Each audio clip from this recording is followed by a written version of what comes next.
general, no solo del esparto, y es que han supuesto la materia básica para la producción de utensilios de todo tipo de usos desde tiempos de la prehistoria para las sociedades humanas. Su composición en química, como la lignina y la celulosa, hacen que sean elementos tan resistentes, flexibles a la vez que duraderos. Se pueden clasificar en fibras duras y blandas. Las duras serían aquellas que se extraen de las hojas como plantas como el esparto, el palmito, pero también la anea o el junco, que también debéis conocer. Y las fibras blandas que necesitan otro tipo de tratamiento como el lino, el cáñamo y la ortiga, y que se utilizan más para hacer los tejidos. Además, las fibras se pueden extraer de diferentes partes de las plantas, como son las hojas, los tallos, pero también las semillas o los frutos.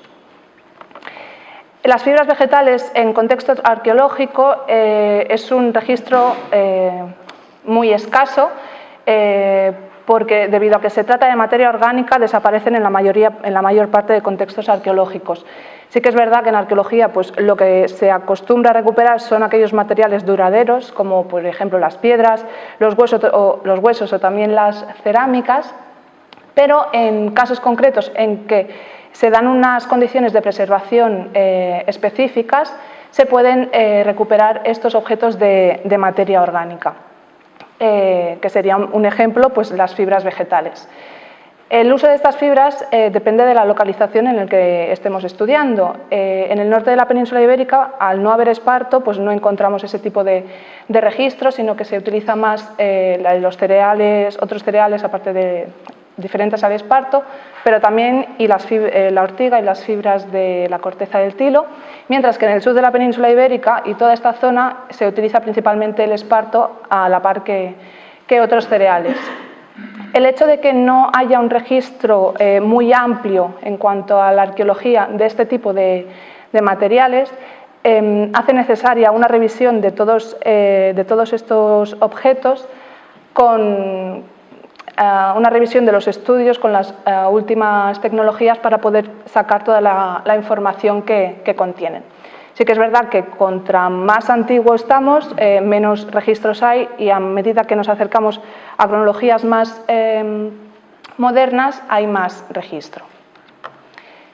Aquí por enseñaros algunos de los casos más antiguos de fibras vegetales de la península ibérica. Estos son unos pequeños fragmentos de trenza hechos en esparto, recuperados en las covas de Santa Mayra, en Alicante, y que datan de unos 12.000 años antes de Cristo, que serían los más antiguos hasta el momento. Luego pasaríamos a un conjunto de cordelería y de cestería recuperado en el yacimiento de la Draga en Girona y unos fragmentos también muy parecidos en Covas del Fem en Tarragona, y que ambos fechan de unos 5.500 o 5.500, 4.500, que correspondería al Neolítico, que sería el momento en el que aparecen las primeras sociedades agricultoras. Y a partir de cronologías como el Calcolítico o la Edad de los Metales, los restos son algo más comunes, pero tampoco pensemos que se puede comparar con los de cerámica, por ejemplo. Algunos de los más antiguos de esta cronología serían los que se recuperaron en la cueva de Peñacalera, en Córdoba, y que tienen una datación de unos 3.400, 2.500 a.C. En este caso no son cestos, sino que son tejidos, y sí creo que estaban hechos de lino, además de que presentaban cinabrio, pero bueno, eso es como una peculiaridad. Como os decía, en cronologías más, a partir de este calcolítico, de estos metales hacia adelante, hay más registro, de los cuales ya os habló Diego Rivera en una de las conferencias que se hicieron también aquí en unas jornadas en el 2019, creo, que la conferencia se titulaba La arqueología del esparto, así que tampoco voy a entrar mucho más allí. Pero lo que venimos a explicar aquí básicamente es el conjunto de cestería y cordelería hecha en esparto de la cueva de los murciélagos de Albuñol, que es un pequeño pueblo de la costa granadina en la Alpujarra. Deciros que es muy probable que sea, bueno, es muy probable, Es el conjunto de cestería hecha en esparto más sorprendente para mí y uno de los más antiguos que se conocen tanto en la península ibérica, pero también en Europa y hasta me atrevería a decir así un poquito incluso del mundo. Estas fotografías son fotografías extraídas del inventario online del Museo Arqueológico Nacional, pero luego más adelante veremos más fotografías más al detalle de algunos de ellos. Antes de hablar de todos estos materiales, quería hablaros un poco de Albuñol y de la localización de la cueva. La cueva se encuentra cerca de este municipio, de Albuñol, que es uno de los municipios de la provincia de Granada que limita con Almería al este, y la cueva se sitúa en la Sierra de la Contraviesa, en la zona más al sur de la cordillera penibética, en un barranco encarado hacia Sierra Nevada. Está aproximadamente a unos 70 metros de altura del fondo del barranco, en uno de los márgenes. La excepcional de los hallazgos que se dieron en la cueva de los murciélagos, es decir, su registro arqueológico de materiales orgánicos también conservados, han hecho que sea uno de los yacimientos más importantes y emblemáticos de la península ibérica de la prehistoria reciente. En la actualidad, la cavidad se presenta como un gran abrigo de unas dimensiones aproximadas de unos 30 metros de ancho por unos 25 de profundidad y unos 5 metros de media de altura. Presenta una apertura en el interior de una cavidad de unos 17 metros, que sería la entrada propiamente de la cueva. A partir de esta entrada de 17 metros hay diferentes estrechamientos que dan lugar a grandes cavidades, llegando a una profundidad total de unos 60 metros aproximadamente. Aquí tenéis unas fotografías aéreas de la cueva. Esta entrada es la que sería la entrada de este abrigo de unos 30 metros. Aquí también con esta forma tan característica lenticular, dijéramos. ¿Se ve también el...? Sí. Y aquí tenéis un vídeo con el dron también aéreo que grabó uno de los compañeros para que veáis las dimensiones del abrigo, que es este de aquí, y si veis aquí donde está ahora la mano, ahí estaría esa entrada de 17 metros hacia la cueva. Por explicaros un poquito la historia de la cueva, a la cueva se accede por primera vez alrededor del 1831, cuando el propietario de la zona, Juan Martín, me parece, sí, entró al abrigo principal y que se encontró una sala llena de guano de murciélago. Sacó todo este guano y lo utilizó como fertilizante. Y la cavidad se utilizó para resguardar ganado durante muchos años tras haber sacado todo este guano. Fue a partir de la identificación de una veta de galena de plomo que se empezó a explotar la cueva para sacar provecho de este material, dijéramos, y fue en este momento cuando, a partir de la retirada de bloques, apareció una cámara con todo este material arqueológico que ha hecho tan famosa y tan emblemática la cueva de los murciélagos. Se dice que los mineros, se relata que los mineros dijeron que abrieron una cámara en la que había, no recuerdo el número, de cuerpos humanos semimomificados con sus ajuares funerarios y otros materiales.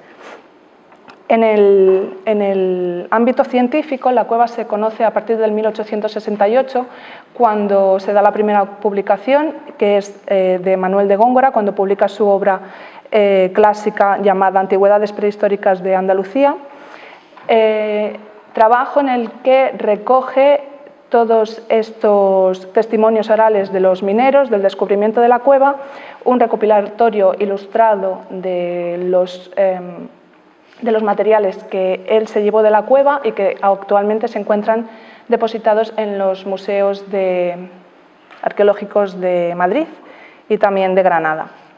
En este cuadro hay un pequeño fragmento de esta obra de Góngora en el que dice, por ejemplo, para enseñarnos un poco cómo él ya relata la singularidad de este yacimiento. Dice: por breves horas dejad que la ciencia observe y anote uno por uno los objetos.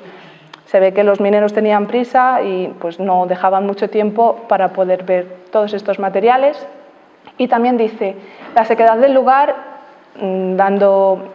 refiriéndose a la desecación que ha permitido que estos materiales se conserven, el nitro del que estaban revestidos, refiriéndose al guano de los murciélagos, las paredes u otro agente difícil de señalar, habían conservado perfectamente los cadáveres, los trajes y los utensilios. Mas hay que poco saben los hombres de lo que vale mucho y de lo que nada vale. Haciendo referencia pues, a eso, la explotación minera frente a ese hallazgo tan excepcional. Aquí tenemos una ilustración de Manuel de Góngora con una de las páginas de su obra clásica y una planta que dibujó tras su visita a la cueva de los murciélagos, que encaja muy bien con la planta que tenemos actual de ella. Aquí más imágenes de la publicación de Góngora, estas en blanco y negro, y la comparativa con la actualidad, ¿no? Como con el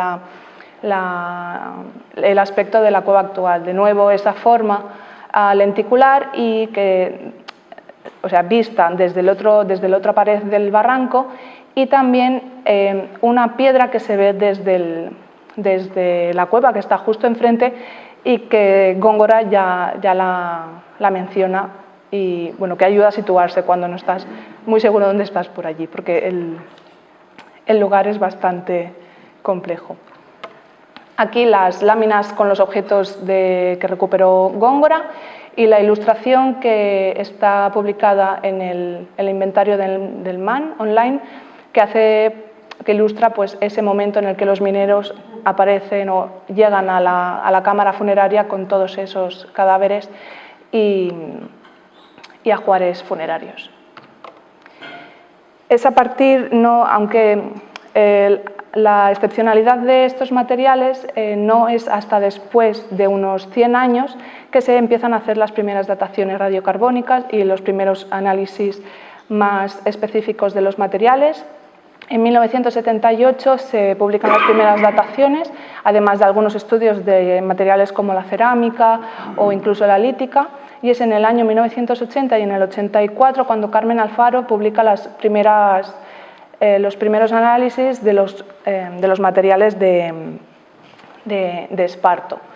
Además, en 1996, se publica también un artículo relacionado explicando las decoraciones que presentan algunos de los materiales, junto con nuevas dataciones radiocarbónicas que sitúan el yacimiento en un neolítico antiguo, también entre unos 5.500 y unos 4.500, 4.000 años antes de Cristo.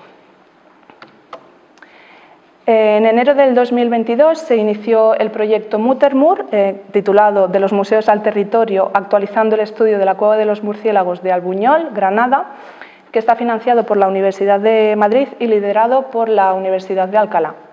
Su objetivo principal es revalorizar y visibilizar la cueva a nivel internacional, además de estudiar los materiales que están depositados en los museos con las últimas tecnologías.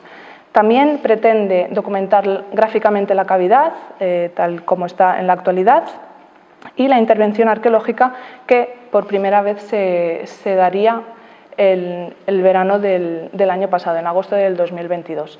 Deciros que se trata de un proyecto multidisciplinar en el que participan cerca de unos 20 investigadores, la mayoría de ellas mujeres, de diferentes universidades y centros de investigación de dentro y fuera de España. Si tenéis curiosidad, aquí arriba a mano derecha están las redes sociales del proyecto junto con su página web oficial para que podáis investigar o cotillear un poquito lo que hay por allí. Lo que hicimos en la primera campaña fueron 2 sondeos de unos 6 metros cuadrados cada uno. En el primero se documentó una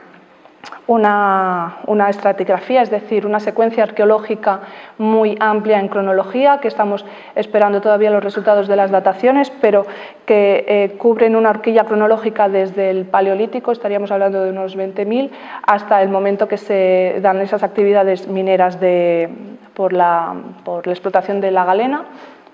Pero bueno, no quiere decir que la cueva se utilizara durante todo ese tiempo, sino que en momentos determinados. Y se hizo un segundo sondeo el sondeo 2, que sería una excavación de la terrera que se había generado a partir de esas labores extractivas del siglo XIX, en el que encontramos una estratigrafía invertida. ¿Qué quiere decir esto? Normalmente en arqueología, bueno, es así, los artefactos más antiguos se encuentran en las capas más bajas y los más recientes en las capas más altas. En este caso lo que encontramos fue al revés, los más antiguos en la parte de arriba, porque los mineros ya habían hecho eso, labor extractiva, y había dejado los objetos más antiguos en las capas más superficiales. No sé si me he explicado muy bien, perdón. Otra de las actividades que se llevó a cabo durante la campaña de intervención arqueológica fue una prospección y, bueno, y mirar todo y una limpieza de la cavidad, teniendo en cuenta todas esas zonas de dentro de la cueva, pero también de fuera, es decir, la parte del abrigo. Aparte de recoger mucha basura que se había acumulado ahí durante años y años por la visita de las personas que habían ido, aparecieron nuevas pequeñas galerías que no estaban dibujadas por Góngora. Además, se hizo un escaneo en 3D de toda la cueva y de todo el abrigo, que también está visible en la web oficial del proyecto, que os enseñé antes, así que si os apetece pasearos un poquito por la cueva, podéis hacerlo con ayuda de un dispositivo móvil. Por poneros algunas imágenes de cómo es la cueva por dentro, esta de aquí, la primera fotografía, sería la entrada de esos 17 metros a la cueva, en el cual, si entramos un poquito más, veríamos estos bloques de piedra, y si te vas metiendo en trocitos más estrechos, terminas apareciendo en unas salas. Sobre todo una, que es esta última de aquí, que es una sala muy grande, y la llamamos Sala de las Coliflores porque en las paredes hay unas formaciones geológicas muy concretas, muy bonitas también, que tienen forma de coliflor.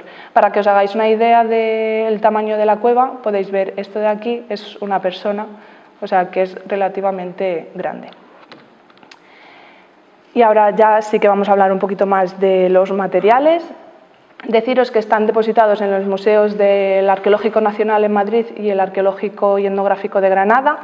En el de Madrid tienen una vitrina permanente en el que hay diferentes objetos de la cueva de los murciélagos, que seguramente habréis visto, sino en persona también por muchas imágenes. No solo están los objetos de fibras, es decir, de esparto, sino que también hay ornamentos, hay cerámicas, hay líticas y otros objetos de materia orgánica hechos en madera, que también son muy impresionantes de ver.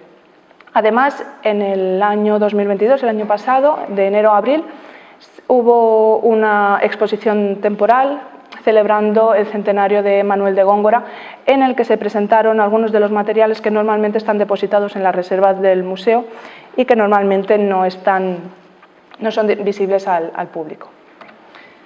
Estas imágenes son de la exposición de la Cueva de los Murciélagos de Madrid del 1900 al 1936 aproximadamente, antes de la guerra. Podéis ver cómo estaban dispuestas todas las sandalias en la parte inferior y todos los otros elementos. Esta exposición es después de la guerra, más o menos, en el que también vemos cómo están puestos los objetos, además de esta sandalia colgada de un hilo, que es algo que ahora probablemente sería impensable por el tema de conservación y demás. Pero bueno, deciros que estas fotos también son muy importantes para nosotros porque por efectos de degradación, algunos de estos objetos no son como están ahora, de manera que podemos comparar y saber cómo eran, incluso relacionar fragmentos de ellos que desconocemos si forman parte del mismo objeto. Estos son otros de los objetos que os digo de Madrid, de Cueva de los Murciélagos, que no son de fibras, esa cerámica, esa maza de esparto, de madera, o esa cuchara también de madera y otros brazaletes hechos en concha. En el Museo Arqueológico y Etnográfico de Granada hay una exposición muy pequeña, pero también es permanente, es decir, que la Cueva de los Murciélagos también está presente allí, en el que hay expuesto un par de sandalias, que son estas de aquí, y esa corona de oro que también hizo tan llamativa la Cueva de los Murciélagos. otros de los materiales que están en la reserva de este museo, un cuenco fragmentado de madera, también astiles de flecha y esta bolsita tan curiosa que sí que está hecha en esparto. Y bien, y ahora sí, hasta aquí la explicación de qué es, dónde se encontró y por qué la cueva de los murciélagos y el equipo que estamos trabajando. Y deciros básicamente que tenemos cerca de unos 80 registros de objetos hechos en fibras vegetales, pero eso no quiere decir que haya 80 objetos diferentes, me refiero. Son fragmentos distintos de algunos de los cuales creemos que forman parte del mismo objeto. De todas formas, los tratamos individualmente para ver si las características que tienen nos permiten plantear hipótesis de si forman parte del mismo o no objeto. Es debido a este gran número que es uno de los, o el conjunto más extenso de esparto y en prehistoria en la península ibérica. En este sentido, el estudio e investigación de estos materiales lo estudiamos a partir de diferentes líneas de investigación que se basan en estas preguntas de aquí, aunque a su vez también hay más preguntas detrás. La primera sería qué tipo de objetos se han preservado, si son cordelería, cestería, con qué técnicas se hicieron, si se ayudaron de algunos instrumentos para poder hacerlos o cómo se hicieron esas decoraciones que presentan algunos de los objetos. El material vegetal que se utilizó, sabemos que es esparto, pero ¿por qué esparto? ¿Cómo estudiamos ese esparto? Qué tipo de esparto, si lo seleccionaban o cómo lo preparaban. Y también la función que hubieran tenido estos objetos, si eran un uso doméstico, es decir, en el día a día de la población o son ofrendas a esos difuntos que se enterraron en la cueva. Ahora os voy a enseñar mayoritariamente fotografías de todos, no de todos porque hay muchísimos, pero sí de todas las tipologías de objetos que tenemos de fibras de esparto. El primero y el que menos representado está es el de las cuerdas como tal, aisladas. De todas formas, aunque tengamos pocas, tenemos representadas las dos tipologías. La primera es la trenzada, una trenza de 3 ramales, la trenza de toda vida, pero también esas cuerdas torsionadas, que sería esta de la imagen de la derecha. De esta última solo tenemos esta muestra, por lo que la hace muy interesante. En ambos casos el esparto está picado y en el caso de la cuerda torsionada vemos que está muy picado, o sea que lo vemos aquí en el extremo de la imagen, o sea que había una preparación importante del esparto para poder hacer esta cuerda. Estos son otros ejemplos de las cuerdas, aunque algunos de ellos sospechamos que podrían formar parte de otros objetos. La primera fotografía, por ejemplo, es una cuerda trenzada con 2 nudos a los lados, lo que nos hace pensar, tanto por la técnica, las medidas y esos 2 nudos, que podrían formar parte de algunas de las esparteñas que se recuperan también en el yacimiento. Lo mismo ocurre con esa torsionada de abajo, que parece que forma parte de uno de los cestillos que también veremos más adelante. Las esparteñas o también sandalias son otro tipo de los objetos de esparto recuperados en el yacimiento y hay aproximadamente unas 22, que no quiere decir que haya 10 pares, de nuevo, eso es algo que todavía no sabemos. Sabemos por eso que hay por lo menos estas 22 esparteñas individualizadas y que son de 2 tipos diferentes, que Carmen Alfaro ya diferenció en sus estudios de los años 80. La primera sería la de núcleo central, que sería esta de aquí, que consiste en un núcleo de fibras envueltas, que a la vez vuelve a estar envuelta por una trenza y da lugar a esta suela, mientras que la tipología simple sería una trenza enrollada sobre sí misma, dando lugar a la suela. Por lo tanto, la diferencia entre ambas es la forma en que esa suela se ha hecho. A partir de esta suela saldrían haces de fibras, también trenzadas o incluso torsionadas, que darían lugar a las cuerdas que servirían para amarrar el zapato o la sandalia al pie. Además, algo que a mí me llama mucho la atención es que si las vemos por el reverso, vemos que hay un desgaste muy importante. En algunas están menos desgastadas, otras están más desgastadas. Y esto nos habla del uso que tuvieron estas sandalias, por lo que habían acompañado durante la vida a estas personas que poblaban la zona. En estas fotos podéis ver cómo se ha desdibujado toda la estructura que se veía en las fotografías anteriores. O sea, es el reverso de las dos sandalias anteriores. Y en estas fotos de detalle vemos que el esparto, en este caso de las sandalias, está picado o majado, no, depende cómo lo queráis llamar, pero tampoco demasiado. Entonces, para mí es esto algo que tiene mucho sentido, además antes lo hemos estado hablando también con alguno de los esparteros que hay aquí hoy, que esto lo que hace es que la suela del zapato sea mucho más maleable, pero a la vez que resistente, porque tú lo que quieres al final es que sea cómodo al uso y resistente para poderse mover por los terrenos tan escarpados que hay por la cueva. En estas imágenes tenéis más ejemplos de las esparteñas de ambos tipos. Las dos primeras serían de núcleo central, la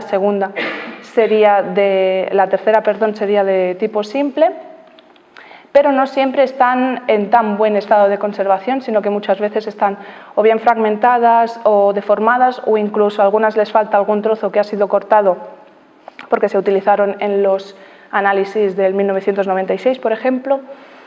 Y por buscarle la parte positiva a que estas estén rotas es que nos permiten ver cómo son por dentro. Entonces, a ver, está feo decir que estén rotas y nos parece bien, pero nos ayudan a entender la técnica con las que están hechas.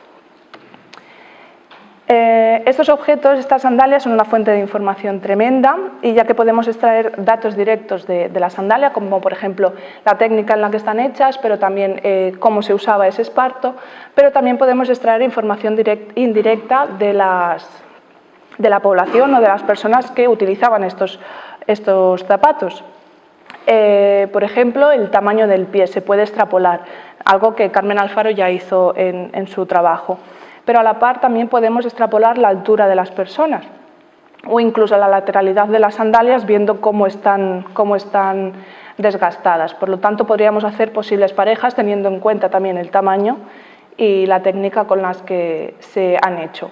Esto también nos permitiría ver el número mínimo de individuos, es decir, el número mínimo de personas que estuvieron enterradas en esa cueva, además de otros aspectos biomecánicos más individuales, como por ejemplo si tendían a pronar o a supinar, la forma en la que pisaban y otros aspectos. El tipo más abundante de objetos que encontramos en todo el registro de fibras de la cueva de los murciélagos es el conjunto de cestería, y algo que llama mucho la atención es la gran diversidad de técnicas que hay y el nivel de experiencia que muestran tal y como están hechos, porque se ve un nivel de detalle muy importante. He buscado varios nombres de todas estas técnicas, pero bueno, es muy probable que vosotros lo conozcáis con otros nombres. El primero sería la cestería atada o cordada, con una variante que se llama o se puede llamar cordada romboidal, la espiral cosida, el punto cofín o pseudotrenzada, como la llama Carmen Alfaro, o una que se llama o bien trenzada o es un tipo de bolsa iniciada con unos nudos.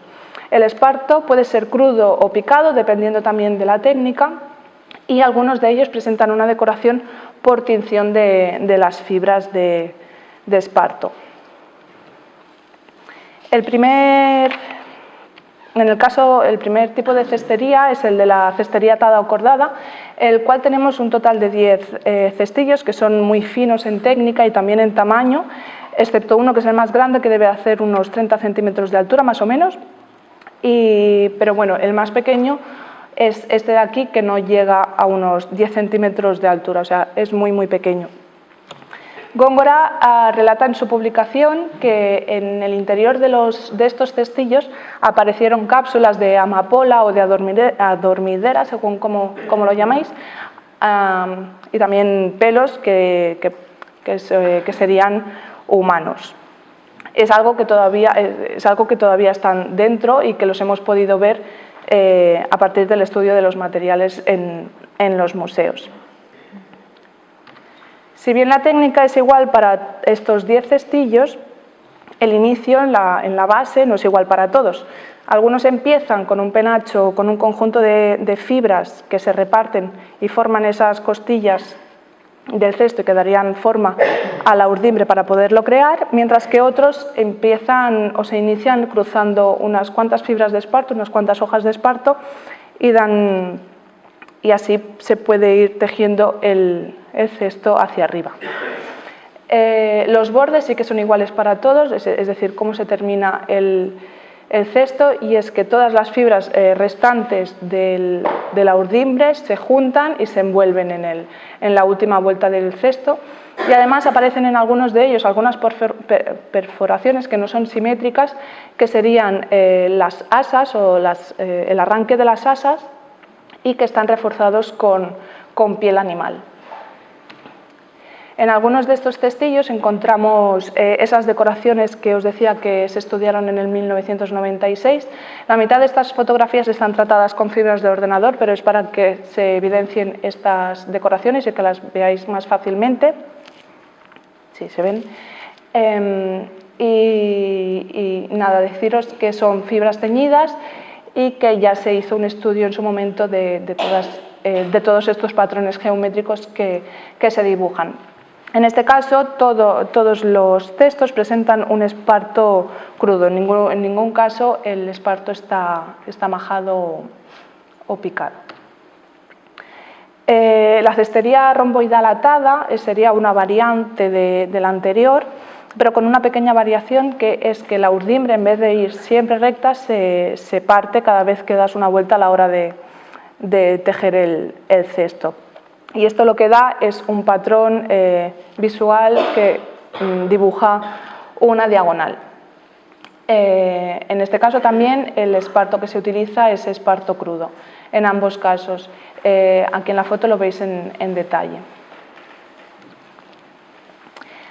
El siguiente tipo de técnica cestera es la técnica de la espiral cosida, que consiste en un haz de fibras de esparto que dibujan una espiral y a su vez está cosida por otras fibras de esparto y que probablemente se hayan cosido con ayuda de alguna herramienta tipo punzón o de aguja. Los registros de los que tenemos en murciélagos es un total de 11 y vemos que son objetos relativamente grandes. Algunos de ellos son informes y no terminamos de tener muy claro cuál sería la forma original de estos objetos, pero algunos de ellos sí que sabemos que son cestos, como este de aquí, que está expuesto en la exposición temporal de Madrid, o este cesto, llamémosle tapadera, que está en la reserva del Museo Arqueológico de Granada. En este caso, el esparto se utiliza crudo para el interior de ese haz de fibras que forma la espiral y esparto cosido para coser. Aquí tenéis otros ejemplos de esta técnica y aquí en detalle estos cosidos, además de que algo que no he dicho antes es que en esas actividades extractivas de la actividad minera del 1857 se relata también que algunos de los restos se quemaban, se echaban a la caldera para mantener viva la minería, y algunos de los objetos presentan signos de haber sido quemados. El penúltimo tipo de técnica cestera registrado en la cueva de los murciélagos es el punto de Coffin, o también llamado pseudotrenzado. Se encuentra en un total de 6 registros y presentan variaciones en el espaciado que se da en cada vuelta trenzada. En murciélagos se utiliza para hacer cestos, bolsas y unas posibles esteras que estamos ahí viendo a ver qué termina de ser. Gracias a la combinación de este espaciado entre las vueltas a la hora de tejer el cesto, se crean como unas decoraciones en forma de cenefas. Ese sería el ejemplo de esta bolsa o de estos objetos en el que sí que vemos el cofín. En este caso, el esparto se puede utilizar tanto crudo como o picado. Y este es el ejemplo que os digo de jugar con esos diferentes tipos de espaciado entre las trenzas. Tenemos en el centro que no hay espaciado, por lo tanto da una sensación de tupido. En la parte central hay un pequeño espacio y en el final vuelve a ser tupido, además de que juega con también variaciones en la distancia de los cofines, o sea, del punto, para dar lugar a esas cenefas posiblemente decorativas. Este sería un ejemplo muy similar al anterior en cuanto a la técnica, pero de nuevo, jugando con el espacio entre puntadas, tenemos un aspecto muy diferente del objeto. Y ya para terminar con los tipos de cestería, hablaros de esta cestería iniciada con nudos, o también llamada trenzada. Solo aparece en un registro de todo el conjunto y representa una bolsa que presenta también una asa trenzada en la vuelta, una asa para poder cogerla. Se inicia con 5 ramales de fibras de esparto anudadas en el final y una de ellas empieza a trenzar, de manera que va recogiendo los haces de las fibras de estos que están anudados y va formando la urdimbre del cesto y termina dándole forma. En este caso el esparto también se encuentra crudo. Bueno. Y si bien es cierto que clasificamos todos los objetos de la cueva de los murciélagos en cuerdas, esparteñas o cestos, hay otros objetos de los cuales desconocemos la función y no sabemos en qué categoría asignarlos. Es el caso de estos anillos de esparto también, que son anillos engarzados, que en la publicación de Góngora vemos que había 5, actualmente solo se conservan 4, suponemos que por cambios en los museos y demás pues se debe de haber extraviado, al igual que otros registros de Góngora que no hemos encontrado en ninguno de los museos en los que hemos trabajado, en el de Granada y en el de Madrid. Otra parte del trabajo que realizamos es la descripción de la materia prima, con qué planta están hechos todos estos materiales. Sabemos que es el esparto, pero utilizamos diferentes técnicas de microscopía, tanto electrónica como óptica, que nos permiten ver a gran detalle las características de esta materia orgánica. También utilizamos o queremos utilizar otras metodologías, pero estamos en proceso de explorar con qué podemos estudiar estos materiales.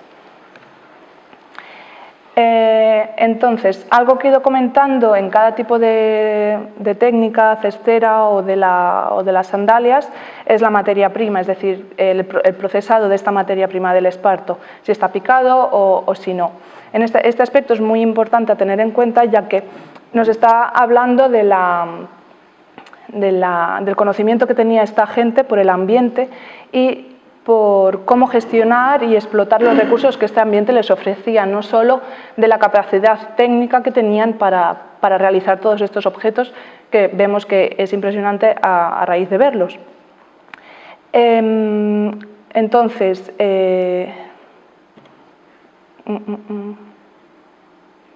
bueno, deciros que este procesado del esparto, como hemos ido comentando, va a estar relacionado con el tipo de objeto que queremos hacer, es decir, si es un cesto, una bolsa, una esparteña, pero también con la técnica que hemos visto o también con la función que va a tener este objeto, si va a ser un elemento estático o va a servir de transporte. Por lo tanto, va a tener también mucha relación con las características finales que le queremos dar a este objeto.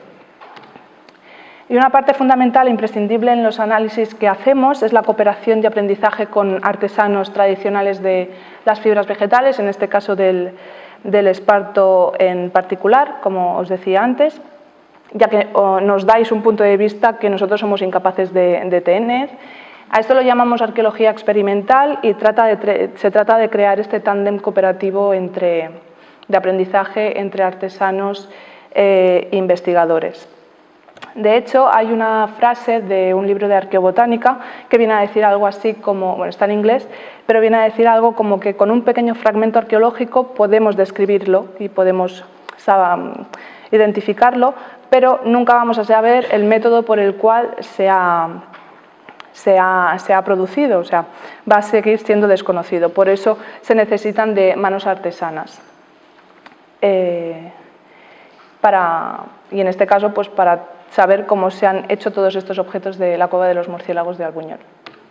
Y hasta aquí, muchas gracias, espero que os haya gustado y no os haya aburrido mucho.